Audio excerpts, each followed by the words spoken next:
selamat datang kembali di podcast Friday Talk.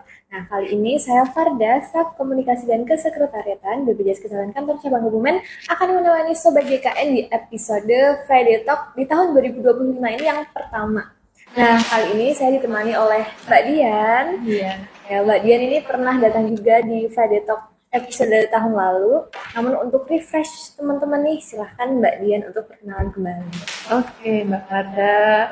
Kenalkan, nama saya Dian Sintanggraini. Saya sebagai staf kompref di BPJS Kesehatan KC Kebumen. Ya, Mbak Dian apa kabar nih? Alhamdulillah. Alhamdulillah tambah cantik aja nih. Nah, oke nih Mbak, kita langsung ke topik nih ya. Iya. Seperti yang kita ketahui bersama bahwa seluruh peserta JKN ini mendapatkan manfaat komprehensif yang meliputi promotif, preventif, kuratif, dan rehabilitatif. Nah, untuk salah satu manfaat dari promotif dan preventif adalah screening kesehatan.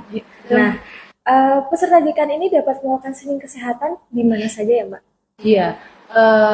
Untuk manfaat dari promotif preventif salah satunya kan peserta itu mendapatkan screening riwayat kesehatan. Nah, itu nanti bisa dilakukan mengisi atau menjawab beberapa pertanyaan itu bisa melalui beberapa kanal yang ada di BPJS Kesehatan. Itu bisa nanti melalui web screening, bisa melalui mobil JKN, bisa melalui Pandawa, bisa atau peserta itu bisa datang ke FKTP-nya langsung. Jadi nanti dibantu sama di FKTP-nya itu untuk mengisikan screening riwayat kesehatan melalui aplikasi Care. Aplikasi Care. Betul. Oke. Nah, ada nggak sih Mbak persyaratan khusus untuk peserta JKN ini melaksanakan screening riwayat kesehatan? Ada. Untuk peserta yang bisa melakukan screening riwayat kesehatan itu, untuk peserta minimal usianya itu 15 tahun ke atas.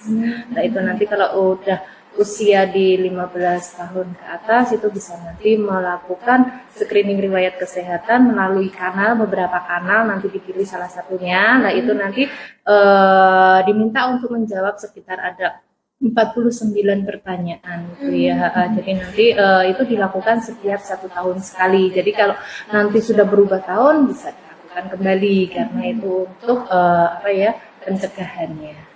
Oke. Nah, setelah melakukan screening riwayat kesehatan dengan mengisi beberapa puluh pertanyaan itu ya Mbak ya, penyakit apa saja yang bisa dideteksi dari hasil screening riwayat kesehatan tersebut? Penyakitnya ada beberapa ya, itu ada 14 diagnosa yang bisa untuk mendeteksi penyakit itu. Beberapa ada DM, ada hipertensi, ada kanker usus, kanker paru, kanker leher rahim atau serviks ya, atau kanker payudara. Nanti ada beberapa diagnosa lainnya, nanti bisa dicek di sini. Oke. Nah nih Mbak, kalau peserta JKN ini terdeteksi salah satu penyakit yang disebutkan Mbak Dian tadi, apa yang harus peserta JKN ini lakukan? Ya, nanti dari peserta itu kalau sudah melakukan pengisian screening riwayat kesehatan itu kan nanti akan mendapatkan hasilnya langsung dari isiannya itu. Nanti isiannya itu nanti hasilnya ada 2. Beresiko dan tidak beresiko. Jika nanti di hasil itu nanti muncul beresikonya penyakitnya apa. Nah, itu nanti kalau yang beresiko itu peserta itu bisa langsung melakukan konsultasi ke FKTP atau berkunjung ke FKTP. Dari berkunjung atau konsultasi ke dokter itu nanti dokter akan melakukan evaluasi selanjutnya. Bisa dilakukan screening kesehatan lanjutannya dari tindak lanjut dari hasil screening riwayat kesehatan. Nah, oke. Untuk pemeriksaan lanjutan tersebut ya Mbak, adakah biaya yang harus dikeluarkan oleh peserta JKN itu?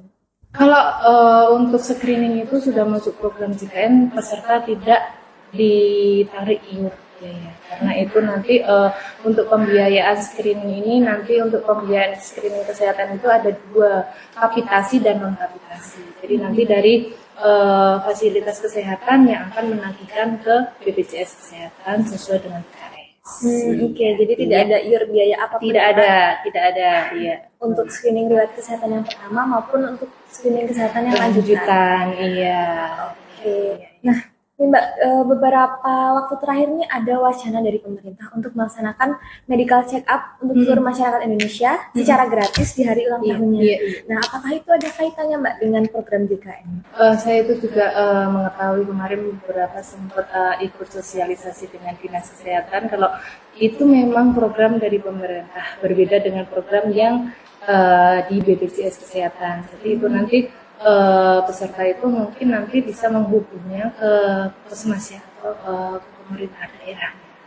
Oke, Jadi beda. berbeda. Jadi nanti peserta JKN yang sudah melaksanakan screening riwayat kesehatan masih bisa melakukan medical check up itu ya Mbak, Iya. dengan menghubungi pemerintah setempat. Iya.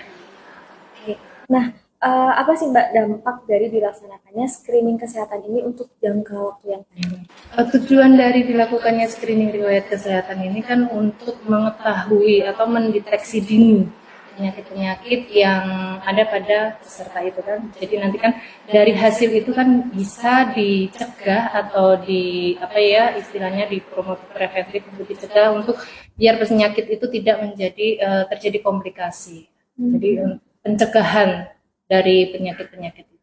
Pencegahan secara dini Iya, ya Mbak ya. pencegahan secara dini.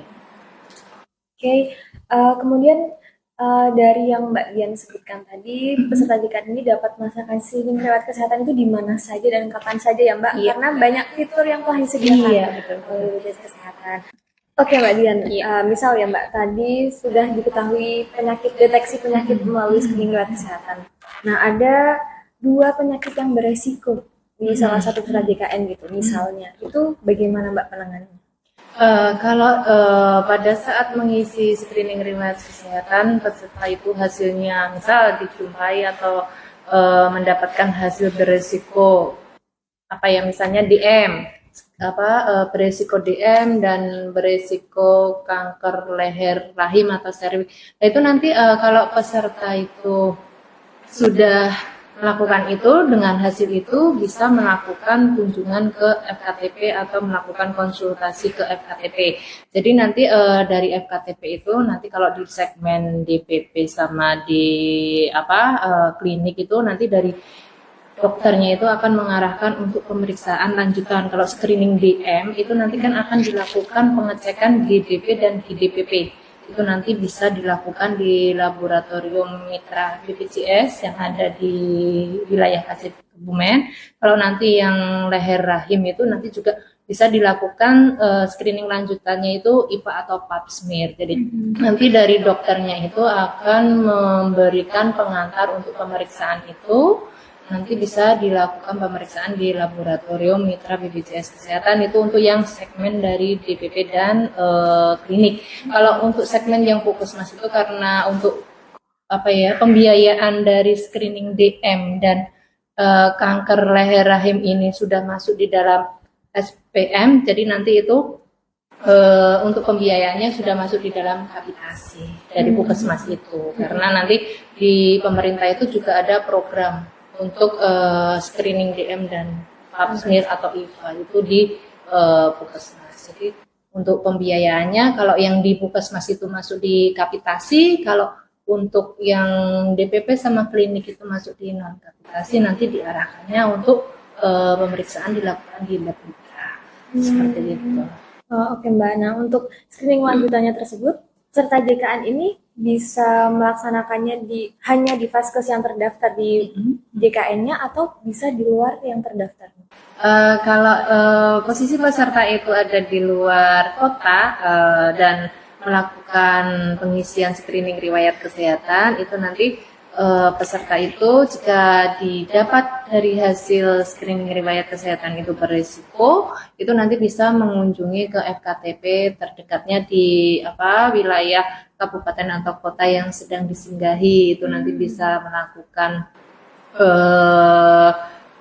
pemeriksaan atau konsultasi ke FKTP yang terdekat. Karena kan peserta JKN itu berhak untuk mendapatkan pelayanan di FKTP di luar kota atau FKTP terdaftarnya itu kan 3 kali, maksimal 3 kali dalam 1 bulan. Jadi nanti misalnya berisikonya ke ke DM atau ke itu nanti bisa diarahkan ke FKTP yang dituju di tempat dia berkunjung. bisa. Jadi dilakukan di mana saja untuk peserta JKN melakukan screening riwayat kesehatan atau screening lanjutan. Bisa. Oke, jadi tidak harus di Vaskes yang terdaftar di Tidak, kartu tidak. JKN-nya, Iya, Mbak, iya, ya. iya. Bisa di mana saja. Bisa dilakukan di mana saja. Nah, kemudian nih Mbak, pertanyaan terakhir untuk Mbak Dian, Iya. apa pesan atau harapan dari Mbak Dian kepada masyarakat Indonesia, khususnya masyarakat di wilayah KC Kebumen, terkait pentingnya melaksanakan screening riwayat kesehatan? Kalau untuk melakukan screening riwayat kesehatan itu penting ya, sangat penting apalagi untuk peserta JKN karena kan itu untuk mendeteksi. Jadi kami berharapnya itu peserta JKN yang usianya sudah 15 tahun ke atas itu bisa melakukan screening karena dengan screening ini kan nanti bisa terdeteksi penyakit apa yang ada pada dirinya. Dengan itu kalau sudah diketahui kan itu nanti akan bisa dicegah sedini mungkin. Jadi tidak terjadi komplikasi untuk selanjutnya. Gitu, dan itu juga bisa mengurangi angka kematian, angka kesakitan ya dari melakukan screening riwayat kesehatan. Ya, jadi sangat penting. Ya Mbak ya. Terima kasih banyak atas kesediaan waktunya Mbak Sama-sama. Dian, dan terima kasih juga untuk Sobat JKN di luar sana yang telah menyimak kami dari awal hingga akhir. Sampai jumpa di episode Friday Talk selanjutnya. Terima kasih banyak. Sampai jumpa.